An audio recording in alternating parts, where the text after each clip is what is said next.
नमस्कार मो संवाद को स्वागत। हीराखंड एक्सप्रेस रे गंजेई ठाब कोरापुट रेलवे स्टेशन रे गंजेई चलाण बेले विनोद कुमार सामल नामक युवक कोरापुट जीआरपी द्वारा गिरफ होई कोर्ट चालान कर जना पड़ी। जीआरपी थाना अधिकारी संतोषी महंत सूचना जना पड़ी जे गत 2 तारिख दिन संध्या समय ट्रेन नंबर 18448 हीराखंड एक्सप्रेस रे जने युवक श्री विनोद कुमार सामल बयस 26 पिता श्री ब्रजकिशोर सामल ग्राम पुटुनिया बालीचंद्रपुर जिला जाजपुर तांको बैग रे 9 केजी गंजेई थिबा जना पड़ीथिला।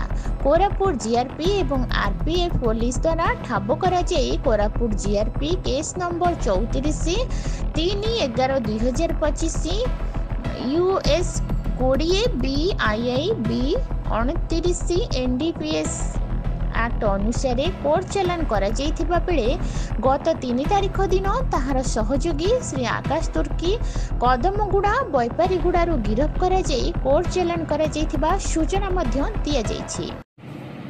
हीराखंड जो गंजेई नौथिबा जन को धरा हला ता विषय आपण कोन कहबे?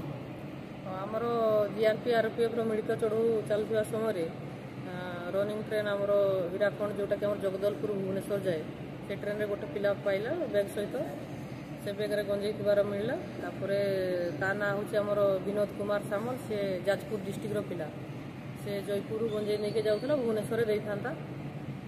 यहाँ पूर्व से एपटू पेसेंट मान को लेकिन से प्राइवेट मेडिकल सब एडमिशन कराए ता कैरियर कथा से जहाँ कहूला सेमतियार से गंजेई चालाण कर मिलला। ता सहित सी जहाँ पाखर गंजेई किणीला बोली से पिला को भी आम आरेस्ट कर फरवर्ड कर से बैपारीगुड़ा थाना एरियार गाँव पिला सी हूँ आमर आकाश तुर्की बोली भी आरेस्ट कर फरवर्ड कराई 9 केजी गंजेई टोटाल जबत कराई केस किपरि माने सर्च ऑपरेशन द्वारा ताको पाइले ना कोई किछि इन्फॉर्मेशन मिलितला आपन को जे गंजेई धरिवार इन्फॉर्मेशन नो तो आमर जंती चेकिंग चले सेंती बर्तमान रेगुलर चेकिंग चलसी गाड़ी गुडा करे आरपीएफ और जीआरपी मिलित चढ़ू चलसी से समय सस्पेक्ट को आमे ताको धरलु और धरला परे ता पाखरु गंजेई मिलला। कोरापुट रो ब्यूरो चीफ दिलीप चेटिंग रिपोर्ट मो संवाद।